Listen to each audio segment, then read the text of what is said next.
Welcome back, everybody, to another episode of Not For a Broadcast. This is going to be potentially a fast one because Avery and I are about to be casting the South American qualifiers, which we are going to talk about. The South American qualifiers, we're going to talk about all of the region qualifiers because it is TI season. Avery, are you excited? I guess so, man. I don't know. Is it TI season? Has anything happened to indicate that it's TI season? Well, nothing in Dota. Besides the patches that kind of eventually lead to TI. But I also looked at it. We were talking about the patches. So last year there was a patch post EWC. There was actually two of them, I believe. So I don't know if we're actually going to get two patches, but I would expect at least one patch post EWC.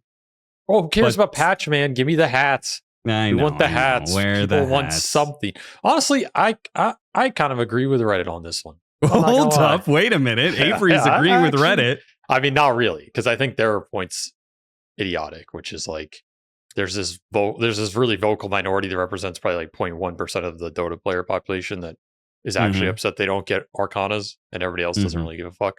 So that part I disagree with. But I do agree with the sentiment that like TI was a celebration period for Dota. Yeah. And I think that was more than just the tournament. Like I legit think you could have not had the tournament and it still could have been a cool tradition of just like, we're going to celebrate Dota for a month in the summer, you know? With some we did that for the COVID TI, right? TI got canceled. We still had a battle pass. Yeah. Like I actually think there was some traditional element there. And some togetherness of the community, and people look forward to it every year. And I think that went beyond some vocal minority. I'm kind of sad that's gone. I think that was independent of TI. Obviously, if you join them, it's better. But I think I don't know why Valve really gave that up. Like, was that really that much effort? I don't know. Apparently, I guess so. I don't know. I mean, you just like do something. Or even just have some fake bullshit, honestly. Just be like, there's something coming. You know, they always do that anyway. Just be like, there's something coming for TI, get in the spirit. And then never do anything. I mean, that's like what they do half the time. So what's the difference? I've said it before. At this point, just lie. Like, what's worse? Everybody get on Dota. Something's going to happen soon. What's worse? Like a guy who never does anything for you and doesn't pretend to. Or the guy who pretends to do something for you and sometimes maybe does, but he doesn't. Which would you rather have? I think it's an easy answer. I guess I would rather have the second guy. Exactly. It's a no-brainer. And in both scenarios, if the guy is actually going to do something. Well, he might. You don't know. He might. He has in the past. Well, he hasn't in a little bit, but like he might again. You never know, you know?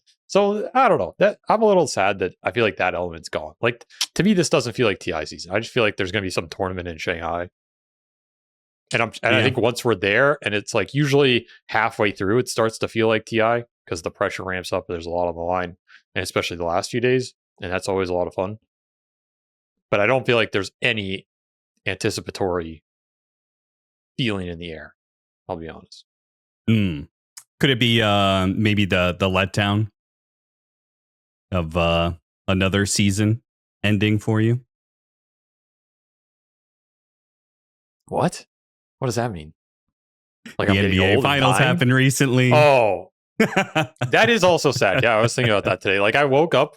The saddest thing about the NBA finals is once it's over, you're just like, what do I do now? It's literally that meme of like, well, now what do I do? You know, I have to wait a whole other fucking off season. And then you have to go through a whole other season to get to play. It's just like, it is annoying, but at least that's, I guess even that has more build up.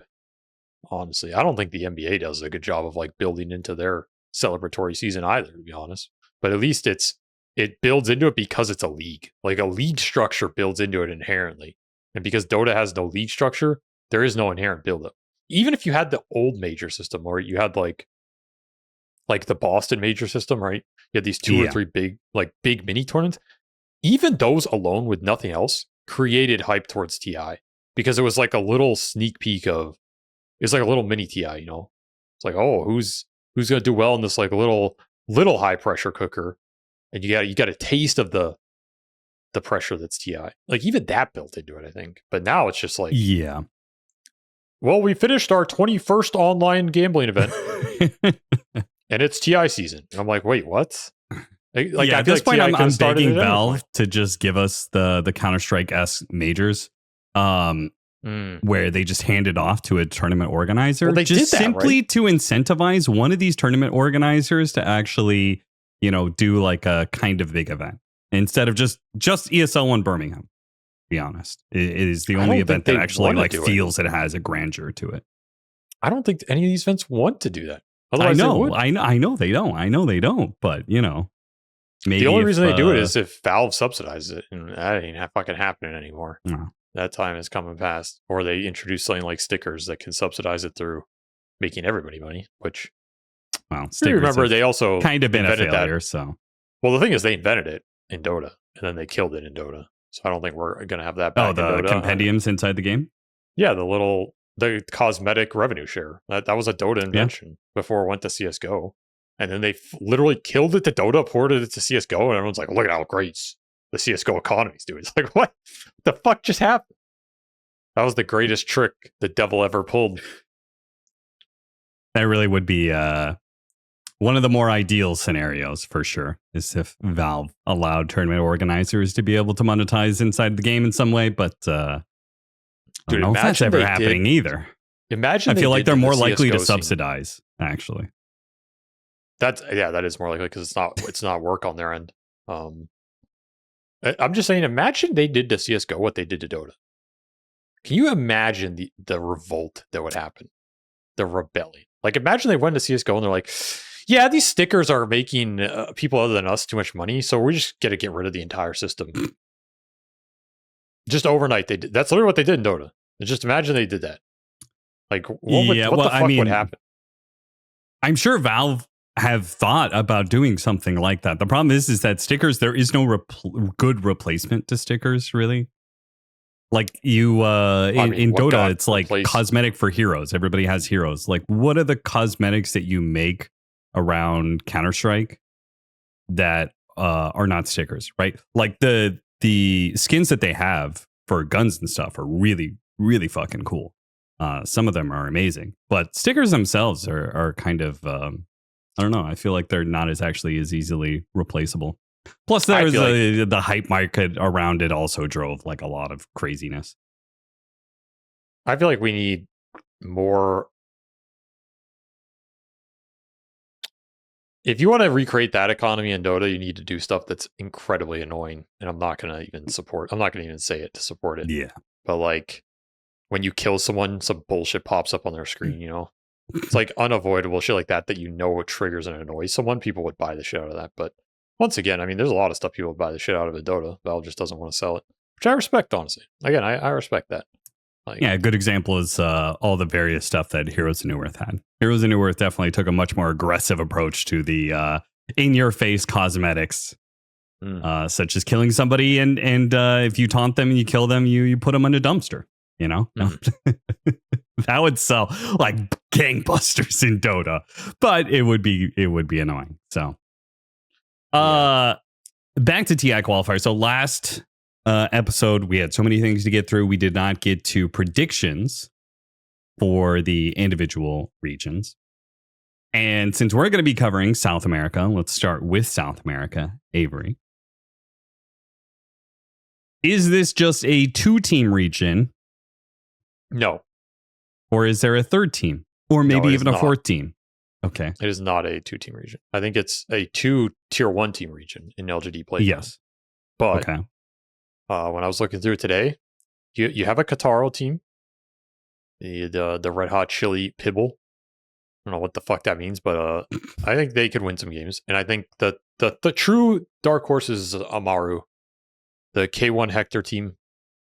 They actually have like a legit team that has played together, at least the core of them a little bit. They're all veteran players.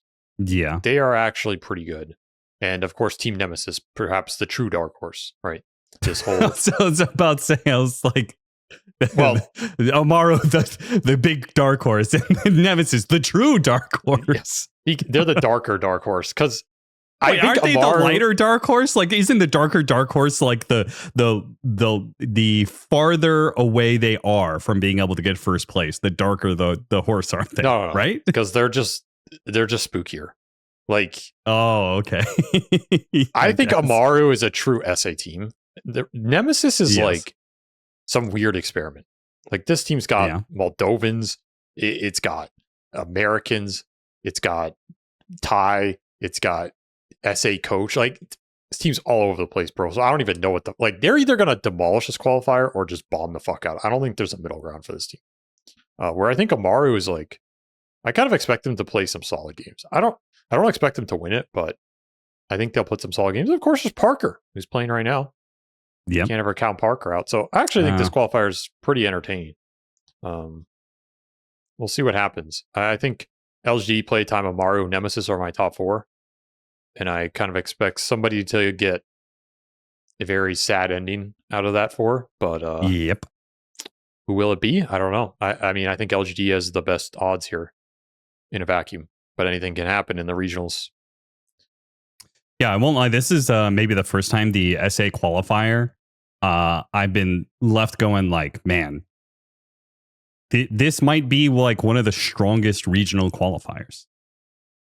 Because they have 2 legitimate teams that are going to have to. One of them is not going to make it. There's only one spot for SA. Yeah, and that is putting aside Nemesis, who already qualified for EWC. We have yet to see how legit they are, and they will likely go up against LGD or Playtime at some point in time in this qualifier. So if they actually are legit as well, then there's 3 sick teams for 1 spot. Whereas I look at the European qualifier as strong as that region is, and I'm like, is this actually like worth 4 spots? It never is, Austin. It never fucking is. I've said this year after year. Everybody cries how strong Europe is, but all their strong teams get invited, and then we have this qualifier of like all these teams that just go to TI and get last. Historically, the bottom European teams have extremely underperformed at TI historically. So I honestly don't think that region deserves the extra slots as much as people think. It's just like they give it because the top teams so overperform relative to every other top teams from every other region, which is fair. So therefore, you kind of have to assume that the competition is really difficult. But I don't know. It does make me a little sad. I think there should be 2 SA teams at this TI. Like, you had these 2 squads effectively won a LAN, and they just got like a top 4 at Dream League. They obviously can compete. I think it's a little sad we're not going to get at least 2 of these. I don't know. I mean, NA doesn't deserve it. I'm not going to sit here and argue that there ain't no way, because that's just not true. I almost would rather like GamerLegion somehow get invited and there's no NA qualifiers. They just said, fuck it. There's obviously only one team. I'd be down. They don't even put them. They put them as separate. Like, here's the 7 teams going to TI and also GamerLegion. It would be kind of based. I'd also thought about like, well, I support the idea that you should invite 1 team from every region minimum. Yeah, sure. Because then at least you're giving this like it guarantees at least 1 spot for a qualifier, which I think, without the top team in it, which I think is pretty important for just the robustness of the scene.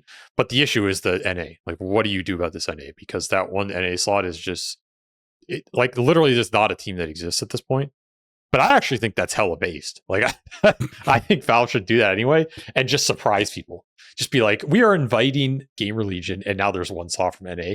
Imagine, like, bro, I might go play in that shit. You know, like, holy fuck, that thing is a true. You go, Quinn, dust off your fucking hat. Like, he's playing in it with some VTubers, but I legit think if that slot were open and Quinn created a decent team, like, he would probably go. Now, does that do anything? No, but it's kind of funny. It's a cool storyline, you know. Yeah. So I think they should have done that. I think it would have been hella based. And what is the point of Dota at this point if not to be hella based? You know, true. What's left? What do we have left? Nothing except to be hella based. So I think we should just lean into it. All right. So for North America, obviously we have GamerLegion. You're not choosing the Monkeys Forever stack, I assume. No. No. If anybody else comes out of that, it is a complete and utter disaster. For South America, going back to it, is it LGD or is it Playtime? I think it'll be LGD, but I think so too. This one is a coin flip, honestly. It comes down to who plays better on that final day. Like, I think it's maybe 50% LGD, 35% Playtime, 10% Nemesis, 5% Amaru. But I think Nemesis's odds are honestly higher than that as well. It's just kind of hard to give them any higher because they haven't formed that long and they haven't played in big tournaments throughout the year. So, but I think they have very good players. All right, the big boy region, Europe. 4 different spots. 2 in the upper bracket, 2 in the lower bracket. Yeah. You've got Parivision. You've got Team Spirit. Can I assume we're locking in both of those? I know Team Spirit hasn't looked amazing.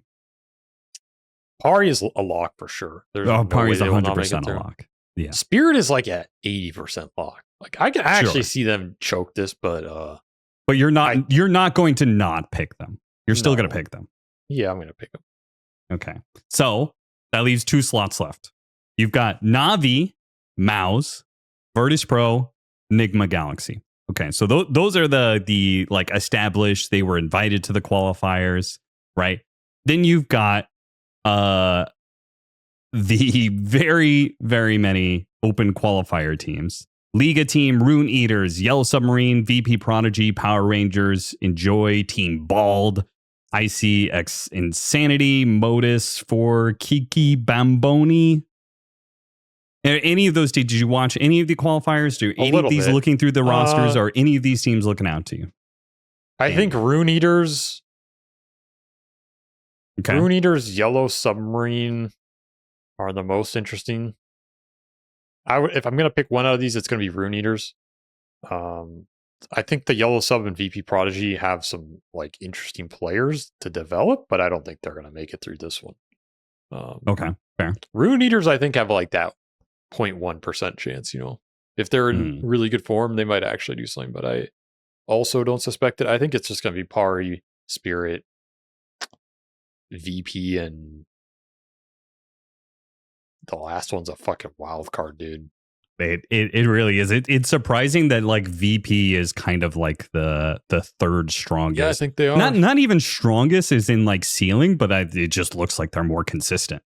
Yeah, they have more. Because Navi is all over the place. I mean, Navi, I don't believe in Navi, I'm going to be honest. But I will pick them as the 4th because I still think their core players are quite good. But I don't really believe in them as like a team.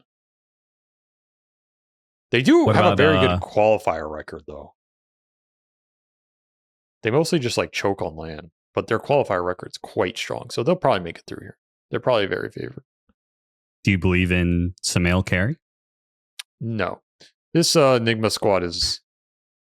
They're not, I'm sorry, they're not going to make it. Like, I don't know what's going on at this organization. They just can't pick something they believe in and stick with it, which is ironic because they literally were the team that was the most stubborn about that for too long. So, like, I have no idea what to think about this organization anymore, and I don't really know. To be fair, would you believe in their previous rosters as well? Like, I feel like they have held on to a certain core of Nigma Galaxy for a long time, and now they have actually let go one of those players in Noob. Like all those previous rosters, I felt like they gave it a fair shake, and frankly, many of them were not accomplishing anything. So, like, why would you stick with that?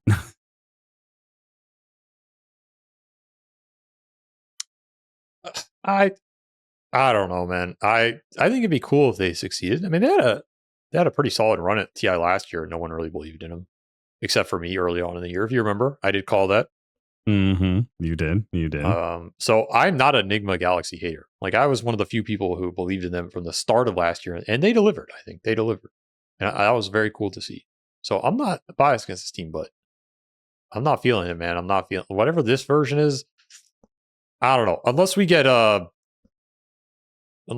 God level Lornoff, Maybe tell Lornoff he's a stand-in.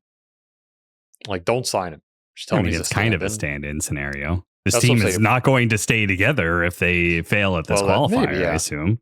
So it's stand-in Lornoff, then their chances go up considerably. I'll put it that way. Okay. Well, it's funny. Looking at the team, I see Samael Lornoff. I'm like, I believe in the team. I see Devai, Omar, GH, and I'm like, I don't know if I believe in the team. But I would put them down as my fourth, actually. Just because everybody else seems too inconsistent. Either that or it's one of the qualifier teams. How the fuck would you pick Nigma Galaxy over Na'Vi here? Like, because Na'Vi choked the fuck out of their EWC qualifiers. Okay, but they're not gonna choke twice against worse teams. Whatever, man. They're gonna learn and bounce back. Like, come on, dude. As if Nigma Galaxy hasn't choked shit in the past. That's not even a good argument. I mean, I don't think Nigma Galaxy has ever choked against Pipsqueak +4. Hey, Pipsqueak +4 is like, don't be sleeping on no Pipsqueak +4, bro. Come on.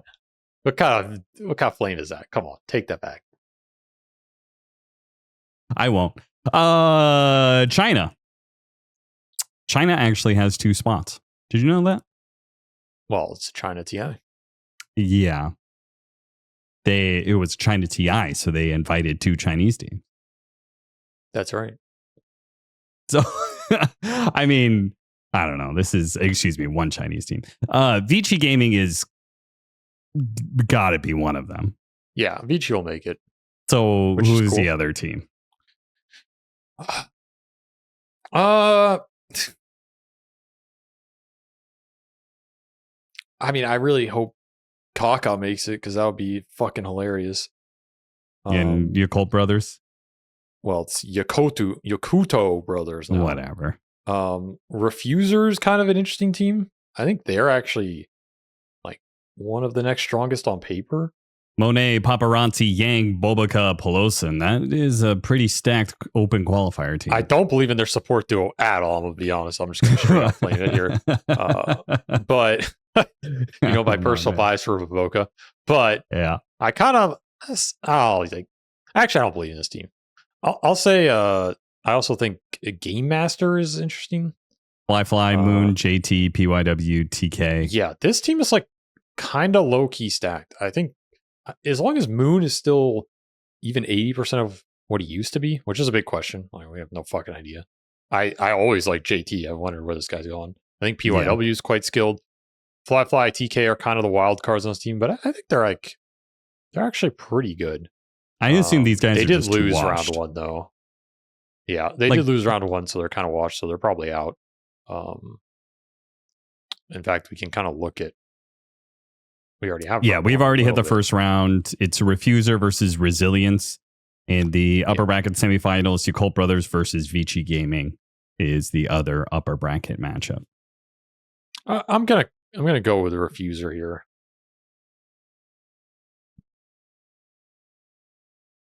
Yeah, it's gonna be one of those teams that comes out of that like Refuser Resilience series.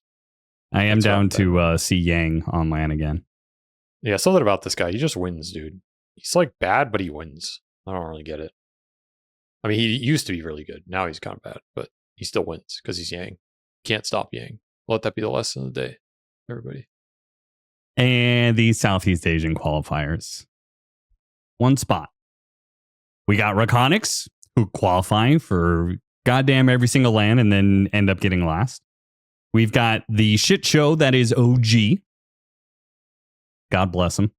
Glyph, Execration. You've got this 23 Savage grindback team with Q, Nico, and Ollie. Let's see. The team that got first is a Dreamocell team, which I don't even know most of those players. Yeah, I mean, this one it's REKONIX or OG, let's be honest. Maybe this grindback squad does something. They still have a very skilled support duo in Q and Ollie that's veteran. They're the dark horse, but it's one of those 3. Though it is C. C is a notorious shit show. Yeah, I mean, this Grindback team lost a series in the open qualifiers. They only got in through the third spot. Yeah. I don't know. This region is... I feel like SEA regionals are the most trash in the world. I'm going to be honest. And people are going to laugh at that because it's like NA does... Yeah, okay, NA doesn't exist, so I'm not even considering them. Like, yeah. NA can't be trash because there are no NA regionals. It's a show match between an actual team in GamerLegion and then a stack that was put together last minute. Yeah, so I'm excluding that. Otherwise, they would earn the title. But I think C has generally been the most trash regionals for a while. Like, it's just a complete shit show. You often don't even get the best team to come out of it. Then that team goes to LAN, they just get dumpstered. And then the better teams are left sitting there like, we need to switch players. And then they shuffle. Then they play another qualifier. And it's just another shit show. Like, I have no faith. I have no faith, Austin. Like, I think this region has been a zombie region for a while. I'm going to be honest. I'm going to say it. And I know our C fans are going to be really mad at that. Or maybe they'll agree. They'll probably agree. And I say this not knowing C fans. I say this down not to out of tear down their own region. I say it out of love, Austin, because I do love SEA Dota. I love these teams and players. I love watching. So, like, get your fucking shit together already. I feel like I've been saying this for like 5 years, and I know it's not going to happen. But I just got to keep saying it. No, but I got to keep saying it. Like, OG, get your fucking shit together. Like, what is this Toronto, Tokyo nonsense? Then you kick them. Like, do they even deserve to go to TI? I don't know. I feel like OG fans would probably say no. That's the disgusting part. So, yeah, but who do you want? If you're C, who do you want to go forward? Because you don't want REKONIX to go forward. I mean, and Glyph didn't look very good. You want OG. They probably have the highest ceiling. Of course they have the highest ceiling. It's not even close. Their ceiling is way higher than everybody. It's qualifier. So I hope they make it. But they've also done the most in the year. And they've arguably stayed together as a core the longest with that, this one player swap. I hope they make it out, but I just have a feeling they're not going to because sequels are sequels, man. They have a way of just dragging you down to the depths. Imagine though, grand finals, Grindback versus OG, Nico versus the team you got kicked from. That would be pretty. That's a finals. That's a finals right there. I mean, there's nothing that gives a Dota player short-term motivation than being kicked, a la Duraccio. So, yeah, I would not underestimate the amount of spite that could exist there. It's probably OG. It's probably the boring answer. And they'll probably bomb out. Yeah. And that'll be disappointing. Yeah. After what was such a great start to the season for Southeast Asia. But now in South America's turn to take over, I guess. Though again, we're only going to see one of those teams. All right. So Avery and I are going to be covering the South American qualifiers. I'm currently keeping an eye on the series that are happening before ours. It's going into game 2, which means we have a bit more time because Parker took a while to close out his game. Avery, is there anything else you want to talk about this week? Well, why do you ask that? Like I'm the host or something? I don't know. You brought a subject for once. Though it was a subject that was already on my docket list, but you wanted to talk about OG last week, so. Oh, yeah, that was the obvious one.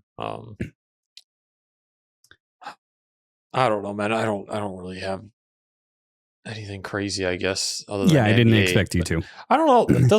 I don't know how many people who watch our channel actually care about the fucking NBA discussions. It's got to be like under 5%.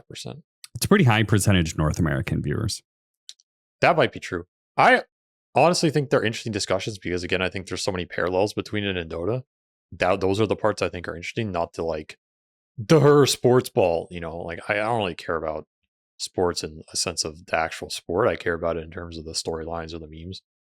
And I think this finals was very interesting from a going into TI season perspective because you basically had a team that was better and should have won it, but choked in the worst fashion possible with some of the worst mistakes ever made in a finals. The biggest throw ever in a finals, like literally the biggest throw ever. and one of the youngest teams. I think it was like the second youngest team to ever be in a finals. So it really drove this question of like, how much does experience matter when you get in these high pressure, TI grand final situations? How much does youth matter? How much does mentality matter? Coaching, leadership, not throwing games. And I think that is a direct corollary to Dota, right? How much do those things matter in Dota? When you get to a TI grand final or like a TI qualifier final, and there's a lot of pressure, how are you not going to choke that fucking series? It's a real question. How are you not going to make stupid mistakes, play below your skill level? Because that's what we saw in the NBA finals. And I think it's rare you see it in traditional sports to that degree compared to esports. I think it happens with a lot more frequency in esports that people like throw a game objectively. Sure. Because in traditional sports, when you throw a game, like, yeah, we kind of all sit there and be like, man, they threw this game. But we also all know that like momentum can shift very drastically and there's a physicality element to it. Like people get tired or people get worn out or like you play a full season. Whereas in esports, it's like if you're up by 30 kills or like you're up in Dota by 50,000 gold and you lose, that's a fucking throw. Like you objectively just threw this game. There is no like, oh, we were tired or, oh, like my hand slipped. Unless you're 23 there's no bad call from the ref. There's no injury that ends up happening. There's nothing that shifts in that regard. It's very hard to make excuses for the throw in esports, I think. In fact, I don't know if I've like ever seen it. Like, I don't know if I've ever seen a team in esports throw a grand final and then be like, well, it was because of this, What is that? I don't even know what that would look like.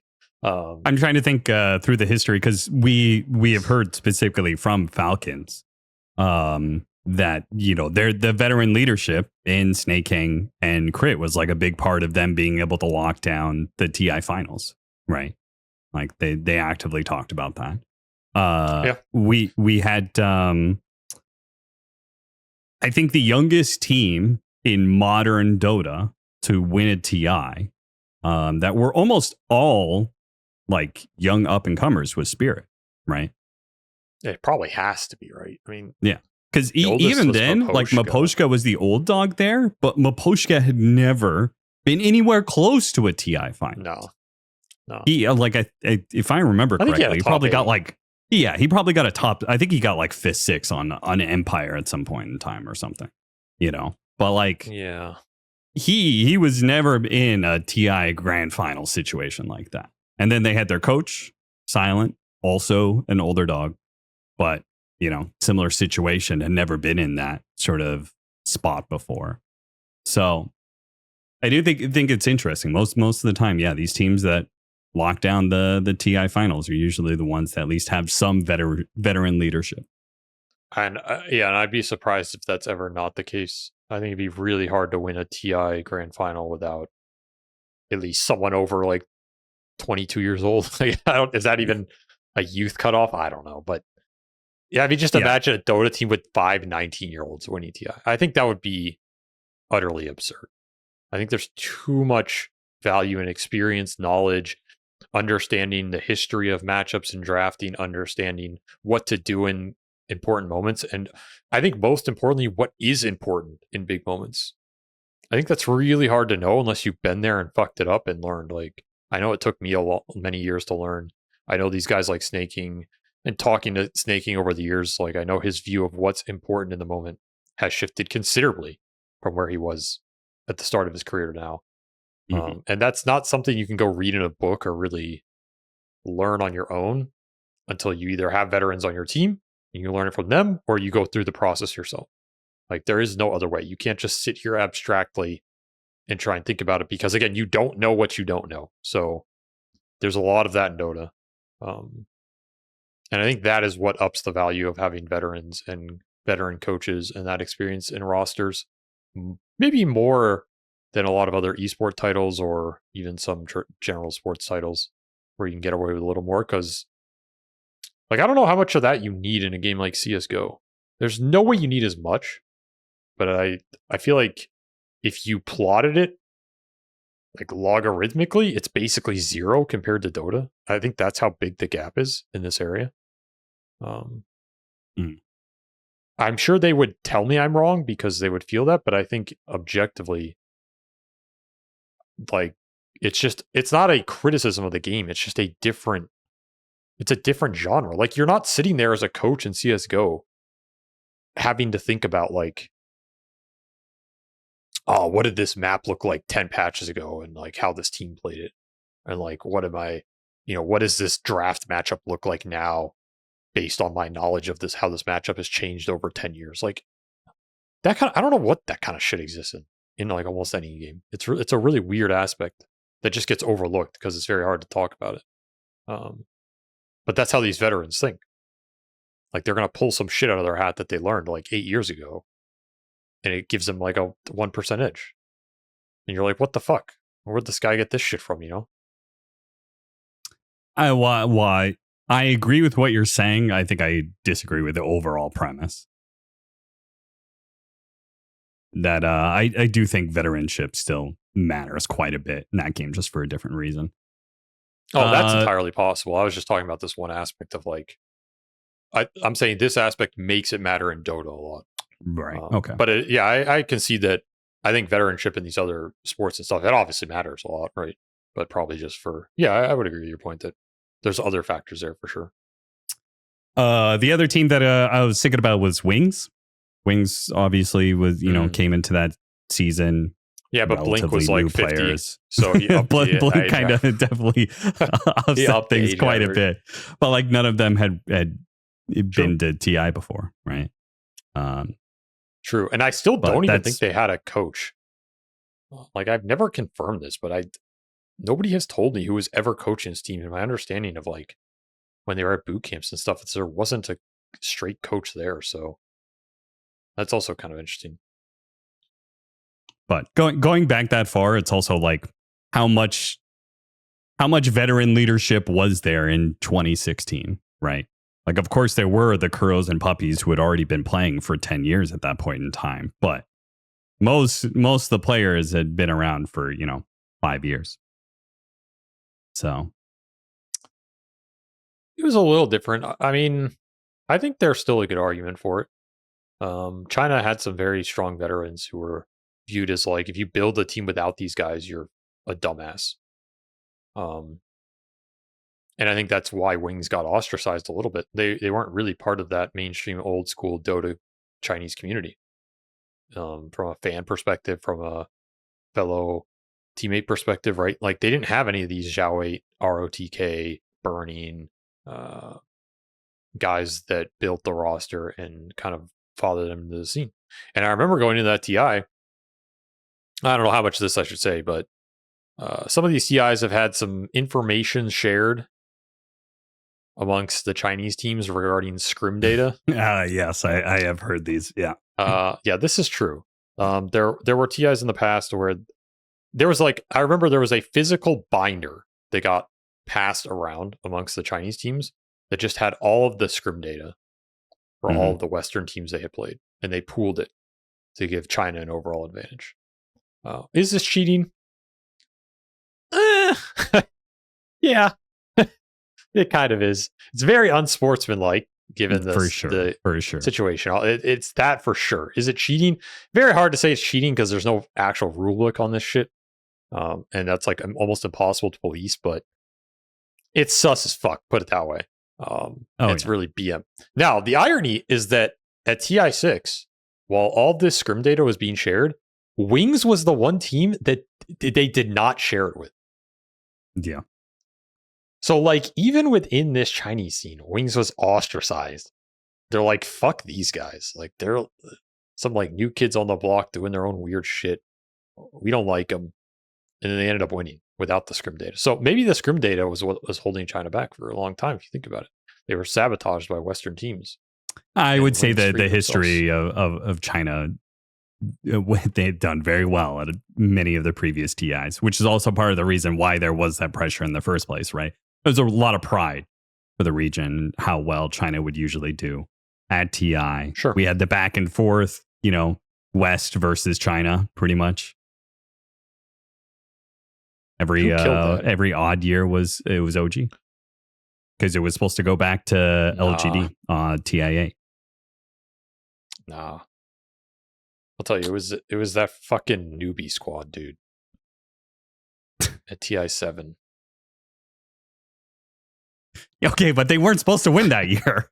Nah, but that was an odd year. It means it was supposed like to be a Western year. That threw off all the mojo, dude. I don't know. It's like, yeah, SCC had his villain moment. Yeah, there's something about that squad is like, this is spooky, you know? What's going on here? I'm not going to say anything more, but I'll leave it at that. Okay, well, for a few weeks now, we have told you guys to send us some messages, and we are going to go over one of those messages. We wanted to hear from you guys. We want to hear voicemails. We want to hear what your problems are in Dota. What's going on in your life? For the record, I just want to state that I really don't. But, well, we're going to force Avery to learn about your guys' lives. Avery, do you have the Discord? If you at home would like to present your Dota problems, whether it be with the esports or your pub life or whatever, got something you want us to talk about, hit us up. You could join the Discord. Link below. Go to the channel Pub Confessional, and on your phone, just leave a voice note. Have you found it, Avery? I'm supposed to be like, what Discord? I don't know what the fuck you're talking about. My Discord. Oh. Well, why do I have to find it? Because we're going to listen to it together. Because we need to see your reaction. There's nothing in here. Oh, if you can play it, Brazil, that works even better. Yeah, I don't see anything, so. I don't see anything. I don't have permission to view the message history of this channel. You don't even give me permissions in your Discord, so fuck off, Austin. What the fuck are you talking about? So it's not even on me. That's what it says. I don't have permission to view that channel. There ain't no way. You want me to screenshot it? You're an admin. I made you an admin now. Yeah, now it says I can view it, but I can't see any of the old messages because I didn't have permission. Oh. Is something wrong with that channel? Did we fuck that channel up? Maybe. I don't know, man. I don't know. Yeah, I think you did. It's not on me. Always getting blamed. But I ain't taking no shame. Know what I'm saying? No, I have a problem. I have a problem actually that you guys can answer. Okay. I'm tired of this Avery guy, dude. All he does is complain and complain. You can't do anything for this guy because all he will do is complain. That's my problem. What have I complained about? I don't even complain about anything. What prompted this? What prompted this, Priscilla? I wonder what you complained about recently. And the thing that you've been complaining about is that there's no content in Dota. No patch in Dota. You know, that's the one thing that Avery brought up today that he just felt like complaining about. And because of that, there is a challenge that I have for you two to do. And it's our weekly game. That's going to take over the course of 2 weeks, actually, because I'm going to give you the challenge this week and you will present it next week. My challenge is, since you guys have been complaining about how Valve isn't doing anything, we ain't got no content, no new hero, no nothing. Each of you are going to create a hero and present it to the podcast. You assume I haven't already done this, you fool. I don't care. All I have to do is unpack Ballsack Man from SK. I thought it was going to be Big Papa John. No, that one I understand is not doable because of copyright issues. Otherwise, right? But Ballsack Man is definitely not under copyright. Valve. That's for no sure. One's suing Valve over Ballsack Man. Yeah. Okay. Anyway, so you guys decide how much effort you want to put into it. Y'all want to make a presentation on your hero. You want to make spells for your hero. You want to do fucking facets. I don't fucking care. Make whatever the fuck you want for your fucking hero, and you present it. And I'm not judging it because the viewers are going to judge it. This is like I'm gonna make an like MS Paint masterpiece. So you guys will. I'm gonna use AI. You decide how much effort you want to put into it. You want to make a whole presentation? Go ahead. You want to make a song for the hero? I don't care. You want to make voice lines for the hero? Sure. Make a song. That's too much work. I'll be honest. Like I ain't making a fucking song. Quinn I would love to hear Avery make a Largo-esque hero. What does that mean? A bard that does singing. And you do the songs for him. No, it's okay. You could do drumming. It's funny because like drummer man. A long time ago, a really long time ago, when Avery used to stream, he would make songs when he played games. They were good. I mean, Ballsack Man might have one or two. Like I haven't looked in the record. Also, this is kind of unfair because like you're basically equating us making content to Valve making content. Let me tell you something.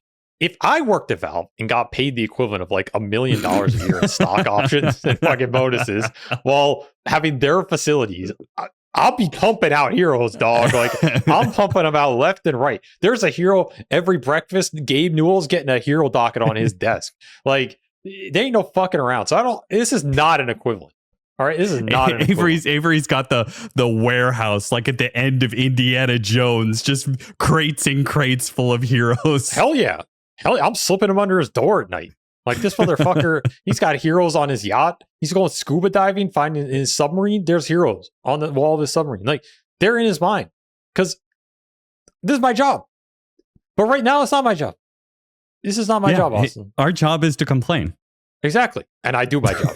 I get paid to complain. Very well. And I we do a good well. job on our job. So this is not an equivalency. And I bring it back to all this bitch does is complain.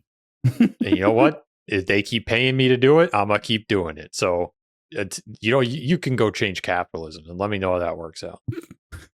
Okay, so this voice message comes to you from somebody named Rodri. I'm assuming it's Rodrigo or something like that. Anyway, this is their message that I totally listened to before, so... Forgive me, fathers, for I have sinned. My name is Rodri. I'm in the UAE right now. And I would like to make a confession. I end up putting way too much importance on the draft, especially when I'm playing ranked games. If I see that I got countered, if I'm going to have a bad lane matchup, if it's going to be an annoying, tough game to play in general for my hero, then I end up kind of giving up on the game prematurely. I get very easily tilted. It's like I'm on a knife's edge the whole game because I'm already angry going into it from the draft. And, if the game ends up going as I expect it to go, then I just get angrier and angrier, and it's just not a good time. I don't play my best to probably ruin the game for my teammates to a certain extent as well. And, yeah, that's a sin that I have to work on. Oh, Slacks. Sounds like Slacks. I know one of us has dealt with this. Yeah, you're playing in a party and your teammates just refuse to pick a hero, so you have to pick it up early, and then the entire enemy draft is designed to counter you. What are you talking about, dude? I know what Slacks. you're talking about, Rodri. I know what you're talking about. Yeah, we deal with this all the time. There's no way that Slacks gives that much of a shit about the draft. Dude, if you he doesn't care about the draft overall. All he cares about is you pick your level 30 heroes. Yeah, that's all he cares about. Okay, that's fair. Whatever. Oh, that's different. It's actually a good one. I actually think most Dota players are susceptible to this. I think draft is almost irrelevant in pubs. At any level other than super high, like 10,000 MMR plus. Then the picks are kind of relevant because people can actually execute well enough. But basically, my argument is if you stuck Quinn in any pub game, in any bracket outside of the extreme top, he would dominate that with any hero in any situation, right? Well, yes, because he would do it.